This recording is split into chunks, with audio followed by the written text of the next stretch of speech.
Hi, I am Kazuki Boda. I belong to Department of Endoscopy of Hiroshima University Hospital. This time, we reported clinical outcomes of endoscopic submucosal dissection for colorectal tumors, a large multicenter retrospective study from the Hiroshima GI Endoscopy Research Group, and I'll introduce our debut.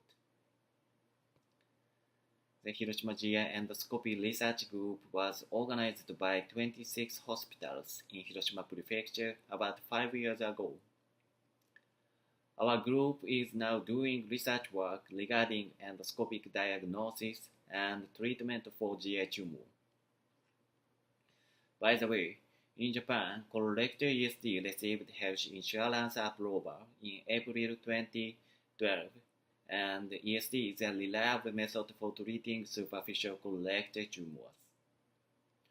As you know, colorectal ESD is technically more difficult and requires more experience than gastric ESD.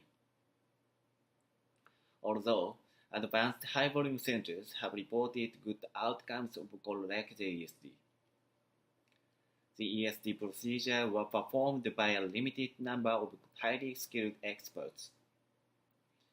However, few reports are available that describe the outcomes of colorectal ESD by less experienced endoscopists. And the current status regarding colorectal ESD at the regional level has not been disclosed. The aim of this study was to undertake a retrospective multicenter survey, which included non-specialized hospitals in the Hiroshima area. From now, I'll explain our data. We recruited 1,233 consecutive patients with 1,259 colorectal tumors resected by ESD at 12 hospitals. The in-block resection rate was 92.6%. The histological complete resection rate was 87.4%. And R0 dissection rate was 83.7%. The delayed bleeding rate was 3.7%. Intraoperative perforation rate was 3.4%, and delayed perforation rate was 0.4%. The long-term outcomes analysis included 1,091 patients. Local recurrence occurred in 1.7%, and metachronous tumors developed in 11%.